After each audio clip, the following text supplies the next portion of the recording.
Federal 410 personal defense triple aught buckshot with 4 pellets.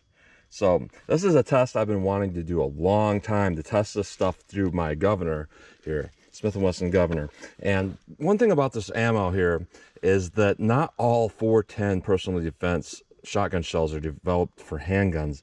Most of them don't do very well at all because they're designed for long barrel shotguns, but this is actually designed for a handgun, and from what I hear about it, it's one of the best, if not the best. So because of that, those 6 there, those are mine. I'm taking those home with me. I'm not going to include them in this video. I'm saving those, but the rest of these, we're going to test them and see how they do here.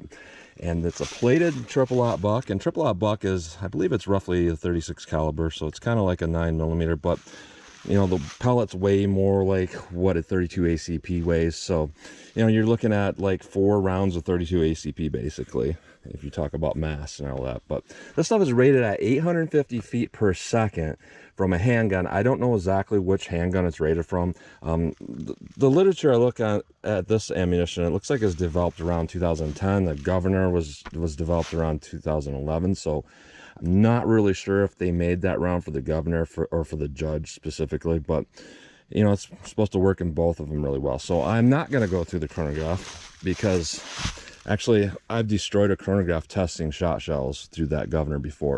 And it's not what you think.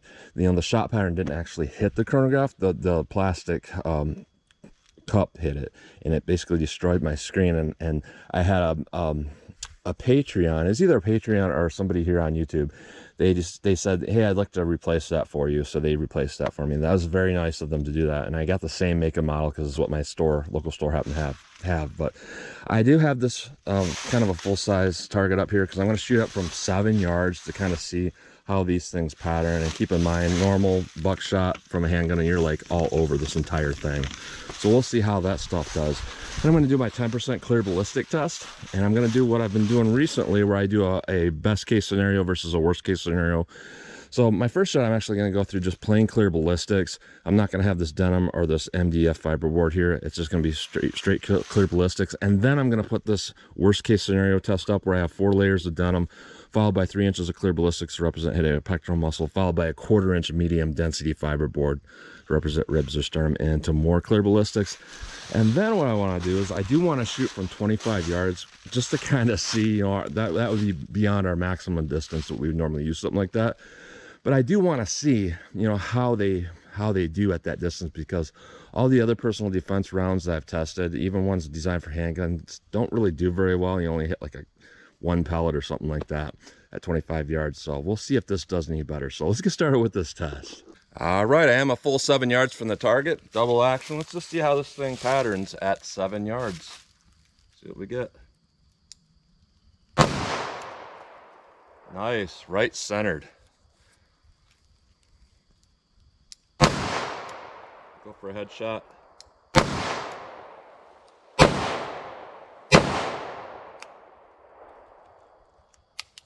All right, something weird happened there where the cylinder didn't rotate fully for some reason. So I did not strike that last one. I think it's just the mass of the cylinder. It's kind of hard to pull that trigger. So one more, I'll do it in single action here if I can. Yeah, for some reason my gun is not wanting to hold back with that last round. These are actually pretty hard to eject. You know, I've heard they're easier to eject than some, and when you hit it, it's fine. So I think there just might be something up with this one last round here where it's causing me a little bit of trouble. Single action, center mass. So we can definitely see here a couple of things here. They pattern a lot better than a lot of other cartridges of 410 shot shells. And also, though, that hang up was a little bit weird with these, but overall a lot better than stuff that's designed for actual shotguns. So let me hear our ballistics gel here. We'll do our best case scenario, just plain clear gel, and then we'll switch on to our worst case scenario with the denim and the MDF. I still like to use that first 3 inches because a lot of times it does catch a lot of debris and stuff like that. It keeps, you know, it keeps it from polluting my main gel block. So plain clear ballistics. I'm just going to aim center of the block with this and just see what we get. The shot shell cup Went right by my head after it bounced off that. So let's go take a look at that.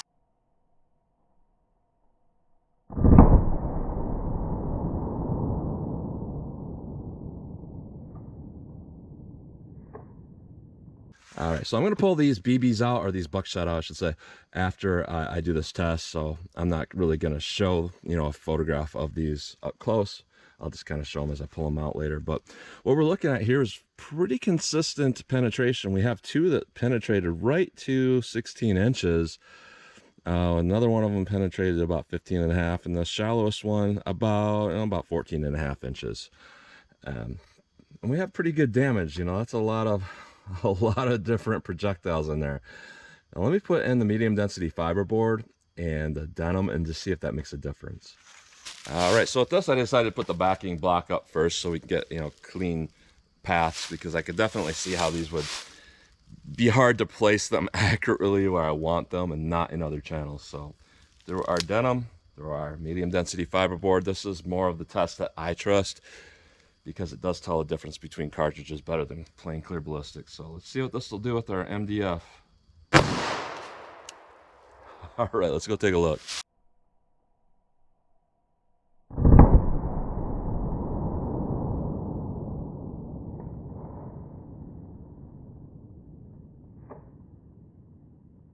All right, so in our more real world scenario, we can definitely see here that, with our plain clear ballistics, it looks impressive. It does.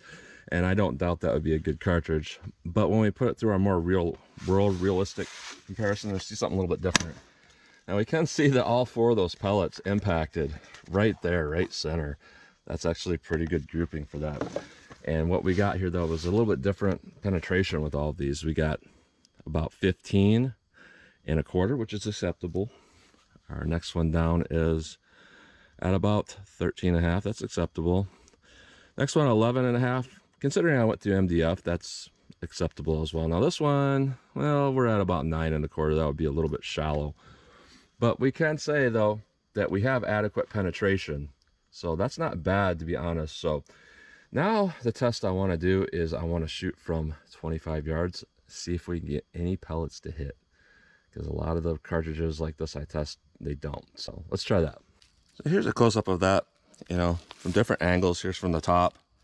Pretty impressive spread on that, and it spreads out as it goes into here. So let me cut these out. So with our plain gel here, it looks like some of them flattened and some of them didn't.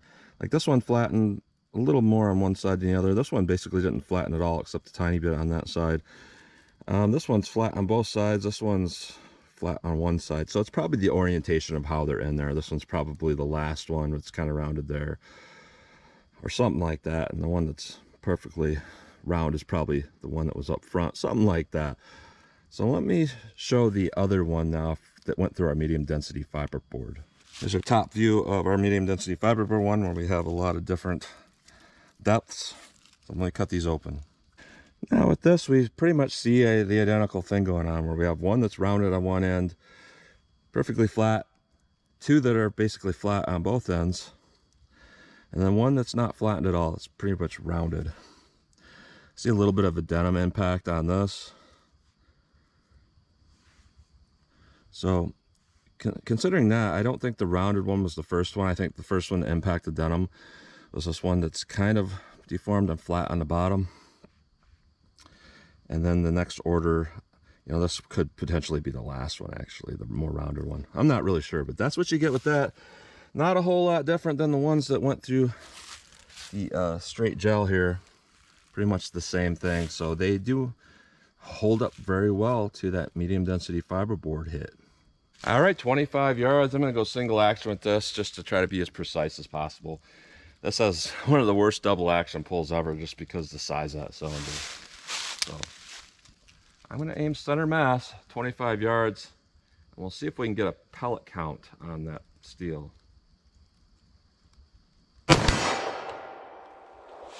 And from what I'm seeing here, it looks like all four of them hit. That's impressive. Let me try it one more time.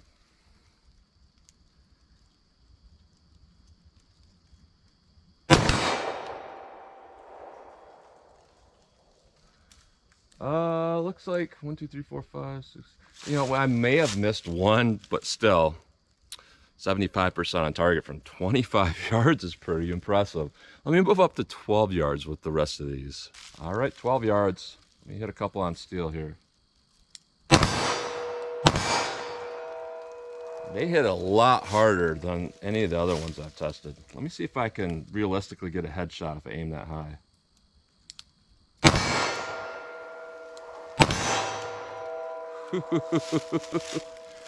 So it looks like realistically we are doing pretty well with this cartridge here. Not bad at all. So you could do a lot worse. So I'm going to say this is the one. There can be only one. This is the one.